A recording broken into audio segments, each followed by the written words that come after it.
Assalamualaikum warahmatullahi wabarakatuh. Bismillah walhamdulillah wassalatu wassalamu ala rasulillah Sayyidina Muhammad ibn Abdullah sallallahu alaihi wasallam wa ala alihi wa sahbihi wa man tabi'ahu wa nasrahu wa wala haula wala quwata illa billah. Ulama anal kiram wa khususan Habib Parung, panjang namanya jadi saya tidak hafal. Yang mulia Sohibul Bait Bapak Kiai Nur Kholis, saya ini tidak lihat jadi tidak tahu siapa saja yang datang ke sini. Dan tadi saya ke sini datang dengan Haji Mufrodi, itu saja yang tahu. Lainnya itu saya serahkan kepada antum semualah. Tidak ada yang khusus. Alhamdulillah malam ini kita berkumpul memenuhi panggilan dari Kiai Nur Kholis. Tadi saya diceritani orang, ada yang nanya katanya, ya Kiai juga di Jeporo ini, ada apa kok Gus Dur ini tiap-tiap datang ke Kalipucang? Ya saya bilang simpel saja, karena Kiai Nur Kholis ini orang yang ikhlas itu saja. Jadi karena itu saya tidak ragu-ragu datang kemari, karena keikhlasan itu adalah segala-galanya bagi saya. Itu yang paling pokok. Kita semua ini kan apa yang dikatakan oleh kaum torekot, diantaranya ya antum semua, apa itu? Simpel saja bagi kita itu. Idfin wujudaka fi ardil khumul, kuburkan dirimu dalam bumi kekosongan. Ini katanya Syarhul Hikam. Saya ini goblok, tidak bisa ngaji cuma hikam toh. Ada dikatakan oleh Ibnu Athaillah Sakandari yang betul-betul jadi pegangan saya. Al-man'u ainul ata.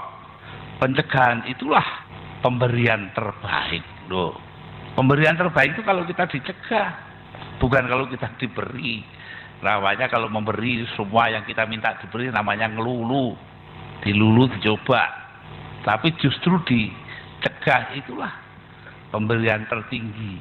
Lah sebagai orang yang menjadi jamaah Nahdlatul Ulama, pegangan saya itu ya dari Syarhul Hikam lagi. La tashab man la yunhiduka ilallahi haluhu wa la yadulluka ilallahi maqaluhu. Jangan kau temani atau kau jadikan guru orang yang perilakunya tidak membangkitkan kamu kepada Tuhan dan kata-katanya tidak menunjukkan kamu kepada Tuhan. Lu siapa yang perilakunya jadi contoh bagi kita itu kepada Tuhan? Ya tidak lain tidak bukan adalah ulama secara keseluruhan. Walaupun zaman sekarang ada ulama politik sapiturute, tapi ulama-ulama yang betul-betul masih ikhlas itulah yang kita pegangi. Kalau pakai istilah saya, ulama kampung, kiai kampung itulah yang menghidupi pesantren, yang ngisi pengajian-pengajian, yang mempertahankan madrasah, yang ngisi masjid-masjid dengan pengajian-pengajian dan sebagainya. Mereka itulah yang harus kita perhatikan, bukannya ulama yang ada di DPR. Itu sih kita tidak usah terlalu melihat mereka lah. Golek sing ikhlas saya wis. Nah, inilah para hadirin dan hadirat yang saya pegangi. Ya kadang-kadang secara guyon itu bisa aja kita main-main ya.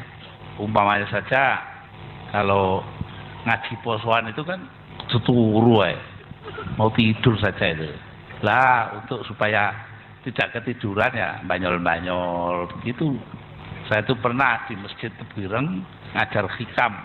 Saya cerita kepada jamaahnya itu.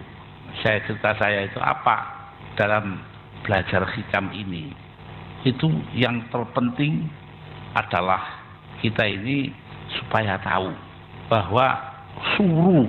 Siapa yang tidak tahu suruh? Suruh itu ya daun yang untuk nyendoki bubur itu loh. Siapa yang tahu asalnya suruh?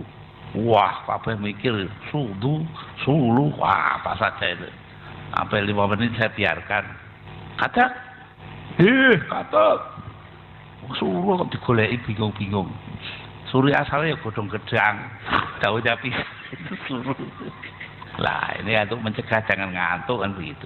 Nah para hadirin dan hadirat, situasi kita demikian ini mengingatkan saya bahwa pada tahun 1928 lahirlah sebuah majalah 1928, pokoknya pirang tahun sampai saiki.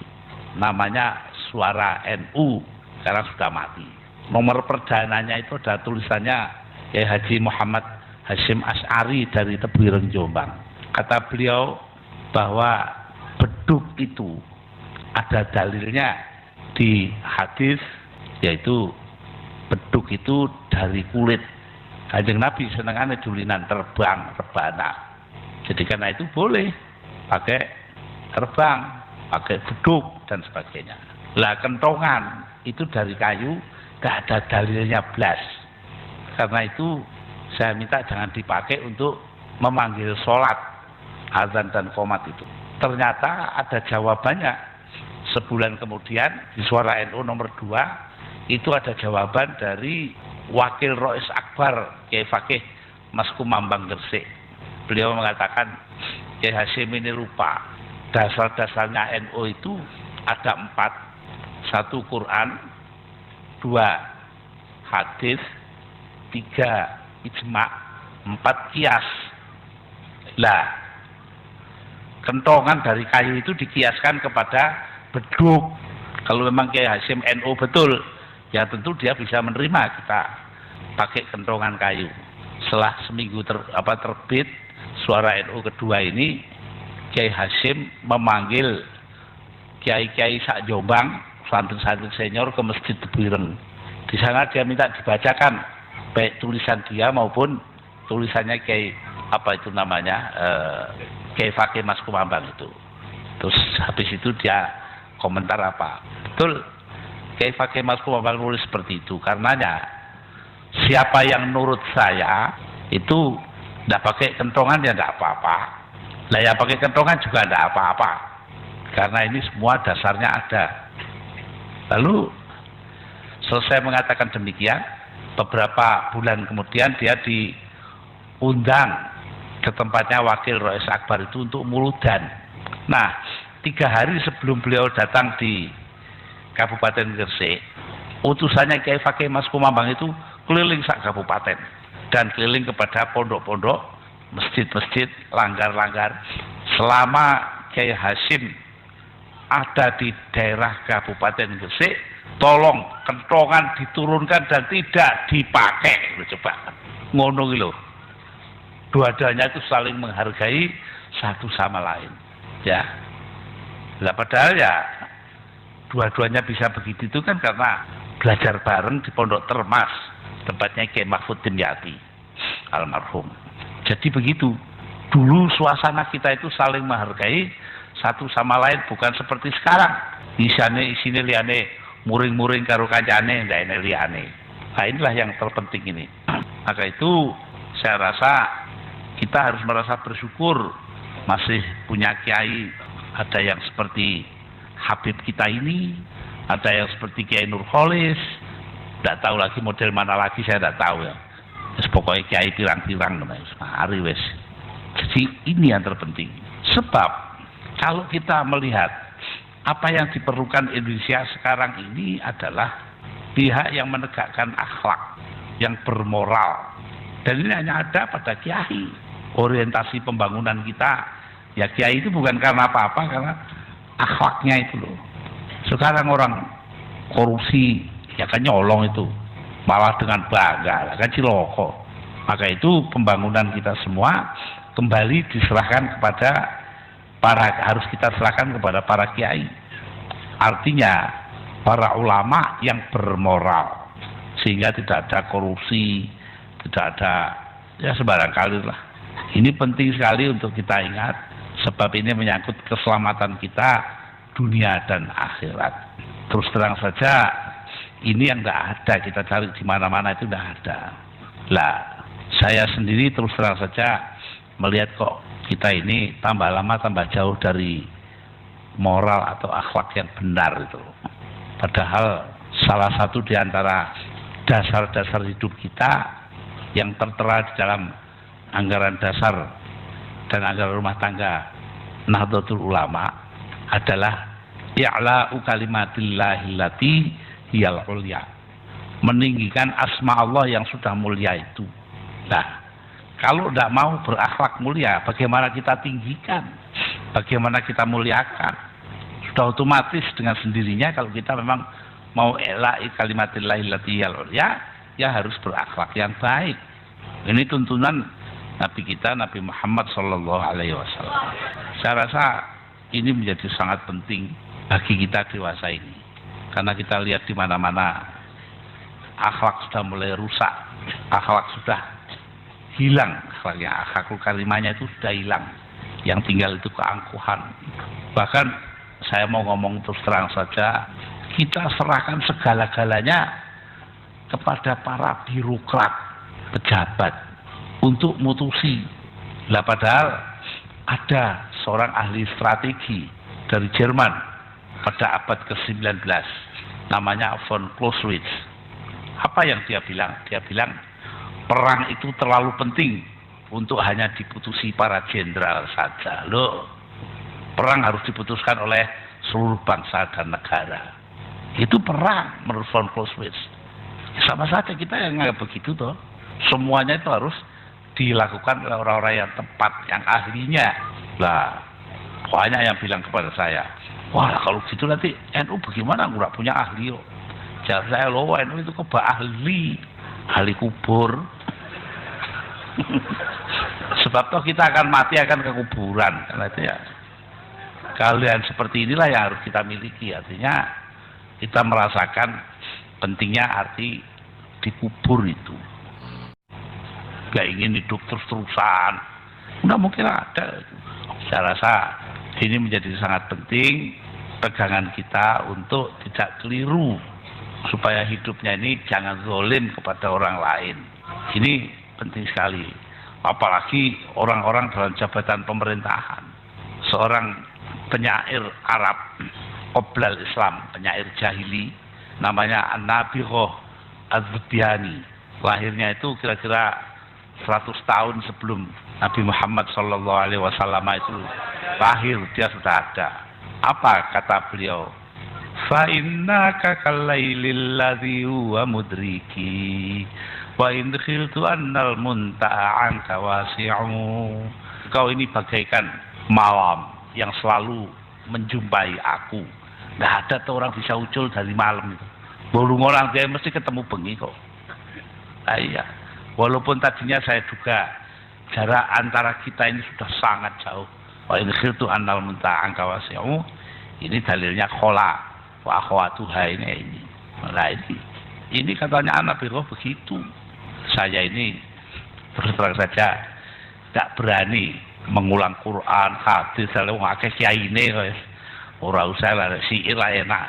Kleru ya tidak apa-apa mau syair kok. Loh kalau bicara syair itu, saya ini dulu di Universitas Baghdad di Fakultas Syariah itu Fakultas Adab Sastra, diajari tiap tahun harus setor 2.500 baris syair, bait syair. Jadi kerja saya tiap hari ngapalkan syair. Nah itu membekas, saya ingat terus sampai sekarang ini. Ditambah dulu waktu kecil ya belajar ngaji itu. Wah, Alfiatul bin Malik, Amriti semua itu ngelontok wis. Lo enggak percaya. Amriti itu apun hambun wafu wazujaro ulu mudhafin mufradin mukabbaro. Loh, ayo tak delok ya sapa sing baca. Ya itu selalu Amriti Pak. Nah ini. Jadi di sini kita melihat bahwa apa? Perbendaharaan yang kita miliki itu sangat beragam, sangat kaya. Inilah sebabnya kita justru memiliki budaya sangat beragam. Orang nanya, NU karo Muhammadiyah piye? Wong ngono kok digawe gegeran. Pada abad ke-5 Hijri, 1213 Masehi, Masyayikhul Azhar di Al-Azhar sana di Kairo itu membahas orang ziarah kubur, sing oleh ziarah kubur belakangan jadi NU kan gitu toh. Nah sing ora oleh belakangan jadi Muhammadiyah, ngono kok gegeran. Ya, biasa saja itu. Asalnya sama-sama budaya. Tapi zaman sekarang yang tidak budaya pun diterima. Contohnya tidak usah jauh-jauh. Pak Harto dengan sistem orde barunya itu. Itu yang dilihat itu pada kelembagaannya, bukan pada budayanya, kelembagaannya. Nah, ambil contohnya kelembagaan itu ya tentara, ya TNI itu. Zaman Pak Harto itu kan yang tidak Islam tidak diterima. Contohnya nggak usah jauh-jauh, untuk jadi ajudan presiden tahun 90-an itu, TNI dalam hal ini Angkatan Darat mengajukan nama Ferry Tinggokoy, sekarang menjadi ketua PKB Sulawesi Utara. Oleh Pak Harto ditolak, padahal dia itu terbaik di kelasnya. Terus dipilih Wiranto, nah, sekarang jadi jenderal. Ini contoh gitu loh. Wiranto itu ya tidak begitu pinter di kelasnya, tidak masuk hitungan, tapi menjadi terbaik di matanya Pak Harto karena bedanya Angkatan Darat.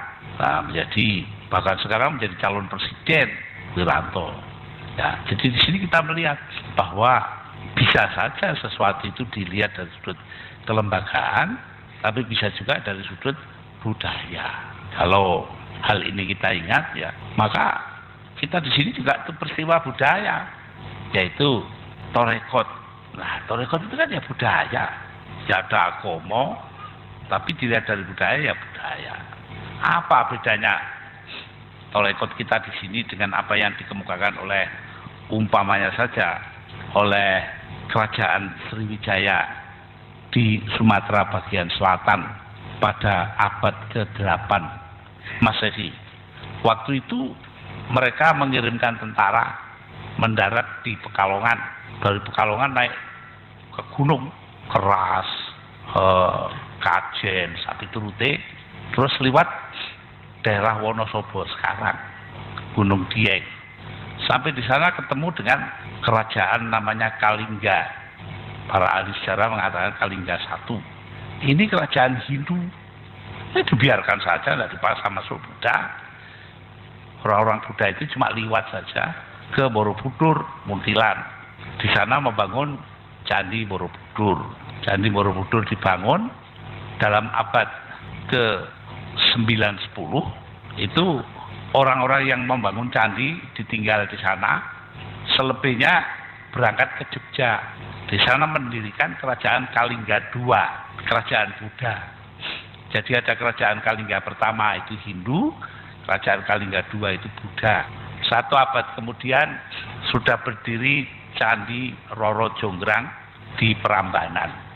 Nah, di Prambanan itu candi itu sudah Hindu Buddha, sudah lain. Ya, dibiarkan saja, ya biar aja itu. Akhirnya wong Hindunya muring-muring, Buddhanya muring-muring, lalu orang-orang Hindu Buddha di Prambanan itu pindah ke timur di bawah pimpinan Prabu Dharmawangsa di daerah Kediri yang kemudian bernama Ndoho dengan Prabu Airlangga. Mereka tinggal selama 2 abad. Habis itu mereka pindah ke Singosari, utaranya Malang. Di sana Ken Arok, Tunggul Ametung dan lain-lain. Nah, pada akhirnya digantikan oleh kerajaan Mojopahit. Di mana Mojopahit? Mojopahit yang mendirikan adalah Raden Wijaya, seorang Muslim. Mendirikannya di mana? Di pinggir Sungai Berantas, daerah yang namanya Terik. Nah, kalau saya sih membacanya ya, Terik ini tarekat toh. Karena Raden Wijaya itu seorang tarekat.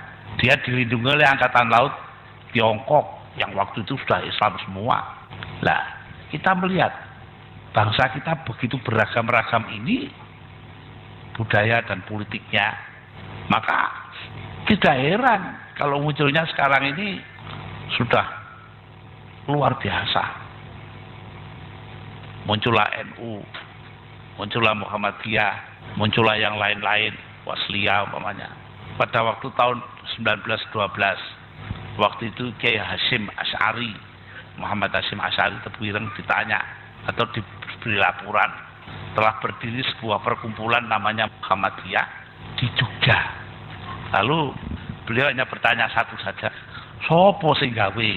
Siapa yang buat Muhammadiyah itu? Yang mendirikan itu adalah Haji Ahmad Dahlan. Apa kata beliau?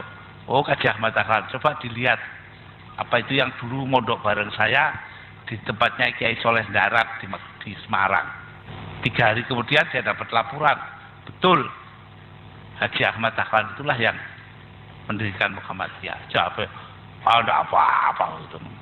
Dia itu cuma aneh karpe dhewe nek ibadah. Iya memang kita lihat itu. Lancingnya dari sana. Mari salam pelencing loh, kan tidak pakai wiritan. Jadi kita itu apa ya, dari dulu itu ya selalu berpegang pada kenyataan akhlaknya kiai itu mengandung moralitas yang tinggi. Karena itu kita tetap ikut kiai, tidak ikut siapa-siapa. Sekarang dengan krisis politik yang berarti krisis kepercayaan, itu kita dengan sendirinya ingat lagi kepada kiai kampung, kiai yang menghidupi madrasah-madrasah, ngisi pengajian-pengajian, memanfaatkan masjid dan sebagainya itu, pondok-pondok pesantren dan seterusnya, dan menjadi contoh bagi masyarakat dalam hal akhlak ya, dan ilmunya. Ini yang terpenting yang harus kita ambil dari para kiai. Para hadirin dan hadirat, coba kalau kita ingat bagaimana akhlaknya kiai ya. Ada pujian yang paling penting itu yang biasanya dibawakan orang di waktu maghrib di langgar atau di masjid sambil nunggu datangnya imam. Apa katanya? Ilahilas tulil firdaus si'ala wala aqwa ala naril jahimi fahabli taubatau waghfir dhunubi fa innaka ghafiruz dzambil azimi. Ya. Wahai Tuhan, aku ini tidak pantas masuk surga. Wala aku ala nari jahimi, tapi saya juga tidak kuat dengan panasnya api neraka. Karena itu fahabli taubata wa fir dzunubi, karena itu berikan kepadaku kemampuan bertobat atas segala dosa-dosaku. Fa innaka ghafirudz dzambil azimi, karena hanya engkaulah yang dapat mengampuni dosa-dosa yang besar. Iki lho enake dadi wong awak dhewe jadi sini ya. Karena apa? Karena masih bisa minta ampun kepada Allah Subhanahu wa taala. Jajal dadi wong Mu'tazilah, kayaknya ampun sudah. Nah, jadi yang bangsa beginilah yang harus kita pegangi. Ya, satu akhlaknya kiai, kedua kesadaran bahwa Allah itu maha tinggi, kita manusia ini banyak kesalahan-kesalahan. Karena itu kita pantas sekali untuk tidak sombong. Nah, para hadirin dan hadirat, saya rasa banyak sekali yang dapat kita kemukakan dalam acara seperti ini, pengajian-pengajian. Tapi kita mencoba mendengarkan nanti Habib kita dari Parung ini. Saking dawannya aku kalali ya, tidak hafal. Lalu beliaulah nanti yang banyak cerita. Karena memang beliau ini orang yang banyak sekali mengaji di mana-mana, sehingga beliau menjadi penyebar Islam. Ya, jadi karena itu ya tiap orang kan lain-lain, jurusannya beda-beda, ya sudah, tidak apa-apa. Kita tidak boleh tunduk selain kepada Allah Subhanahu wa ta'ala. Itu aja tundukan kita. Lalu kita mencontoh pada tahun 2006, saya ini diundang oleh Menteri Pertahanan Amerika Serikat waktu itu, disuruh membawa makalah dalam sebuah seminar di di gedung atau di kompleks Akademi Angkatan Udara di Denver, Colorado di Amerika Serikat. Saya jawab, saya ini belum boleh jauh-jauh oleh dokter, baru sampai di Jakarta dan Indonesia sajalah. Lalu dia jawab lagi lewat anak buahnya, tolong direkam sajalah pidatonya itu. Direkam dengan televisi. Nah, saya pidato 7 menit, kultum itu loh, kuliah 7 menit. Nah, sebab saya tahu kalau orang Amerika di pidato ini suwe-suwe tidak kuat. Nah, waktu itu berbicara tentang cara-cara untuk menghadapi kaum muslim fundamentalis. Saya bilang, kalau boleh saya usul untuk tidak dihadapi orang-orang fundamentalis itu, tapi diajak ngomong, dijak berdialog. Kenapa? Karena kalau kita hadapi, itu artinya saya harus menganggap mereka ghairu muslim. Lah itu tidak bisa. Diapa-apakan tidak bisa. Saya ini percaya betul kepada Nabi kita, Nabi Muhammad SAW. Beliau mengatakan apa? Beliau mengatakan tidak bisa orang itu dianggap keluar Islam. Tidak ada orang keluar dari Islam. Jadi dengan demikian, saya tidak boleh menganggap mereka itu orang lain. Ya podo-podo Islamnya, cuma ya Islamku ngene, Islamku ngono-ngono. Saja sudah.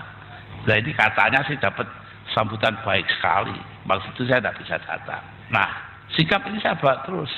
Saya pernah ditanyai orang. Ya apa dengan Abu Bakar Basir? Saya jawab, kalau pertanyaannya ini pertanyaan yang sifatnya dia ini muslim apa tidak, saya belum muslim. Dulur saya itu kok. Yang saya tentang itu bukan orangnya tapi tindakannya. Nah tindakan itu ditentang dengan cara apa? Dihukum. Kalau dia menjadi teroris ya dihukum. Selesai hukum ya sudah, selesai keluar. Nanti neror lagi, tangkap lagi, kan begitu. Nah, itu sampai sekarang saya pegang masih. Apalagi dia orang Jombang, sama dengan saya apa ini. Dia lahirnya di Mojo Agung. Nah, jadi sikap semacam inilah yang harus kita pertahankan mati-matian. Kita jangan lalu merasa diri itu benar sendiri, orang lain salah semua. Itu tidak boleh. Kita niru yang ikhlas saja lah, seperti Kiai Nurholis itu. Nah, jadi saya rasa hal-hal semacam inilah yang perlu kita perhatikan. Mudah-mudahan kita bisa mempertahankan keragaman kita. Nah, kita ini memang banyak modelnya, itu banyak sekali. Nggak usah khawatir lah. Enak Islam sing nggak bisa cara Arab itu ya enak. Baru-baru ini saya ke Klaten. Di sana tempatnya Ki Ageng Pandanaran dikubur. Jalan kakinya tok itu 2 kilo. Sana dia itu sebetulnya seorang kejawen, jadi orang kepercayaan lah. Tapi muridnya Sunan Kalijogo, loh, ahli syariah.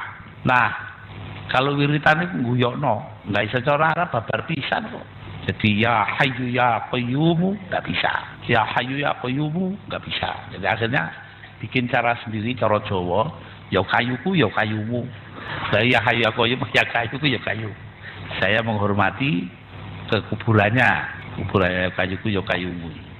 Nah inilah Islam yang berwajah banyak seperti inilah yang harus kita harus kita muliakan. Walaupun dia tidak bisa bahasa Arab, walaupun dia orang kejawen, tapi kan dia sudah mencoba dekat dengan Allah. Di sini saya ingat kepada halal bihalal yang lalu, halal bihalalnya PBNU. Di sana Profesor Dr.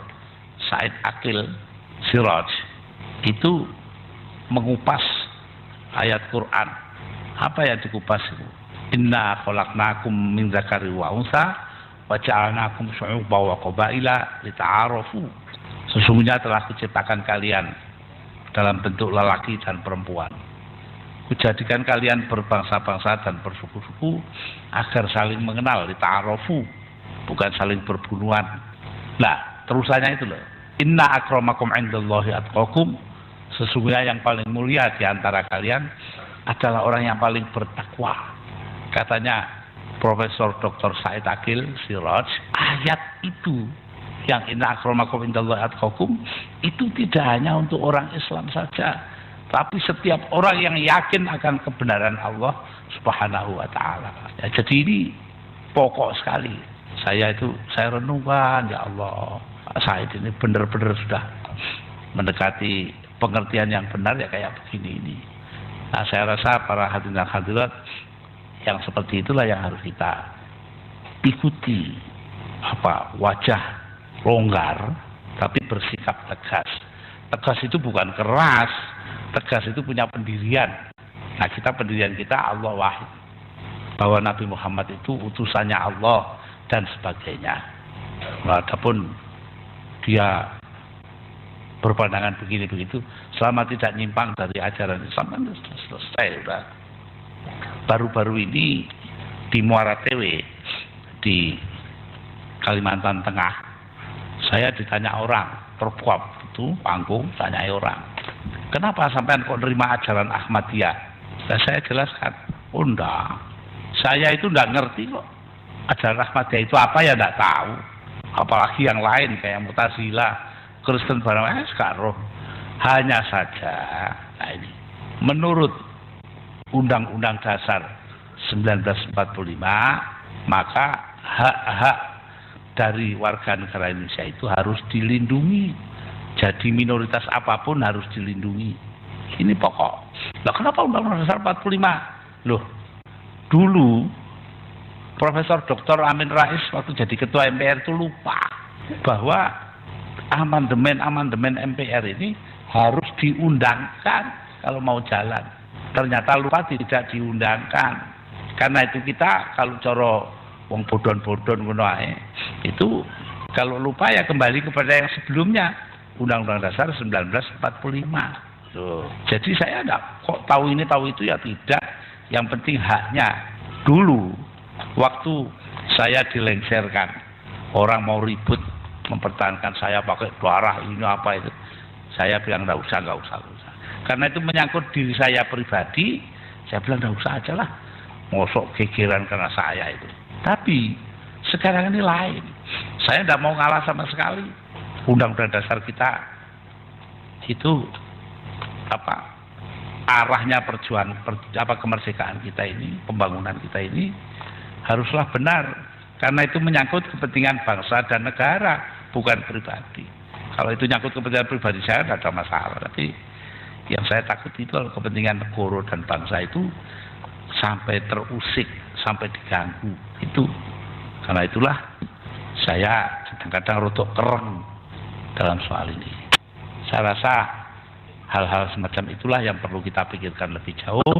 Nanti kita dengarkan pengajian Habib Mahdi Assegaf yang sudah jauh-jauh datang dari Parung di Jakarta untuk memberikan pengajian. Saya sendiri nanti itu mungkin di tengah-tengah itu saya pergi dulu karena memang tidak kuat lama-lama. Saya ini lagi sakit ya, jadi agak banyak istirahat. Saya rasa demikianlah. Nutup ini sing angel. Dulu gampang dulu. Zaman dulu loh ya.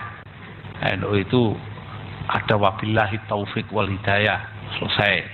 Tahu-tahu dipinjam Golkar dan tidak dikembalikan lagi. Bahkan sekarang dipinjamkan kepada birokrasi pemerintahan. Di mana-mana dengerin pidatonya bupati-bupati apa itu kan ya. Wabillahi taufik wal hidayah.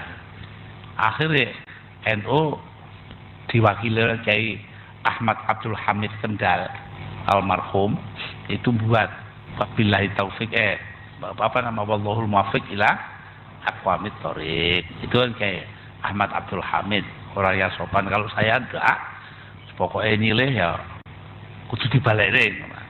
Lah, supaya orang lain tidak bisa saya tambahi. Wabillahi taufiq wal hidayah waridho wal inayah. Wassalamualaikum warahmatullahi wabarakatuh.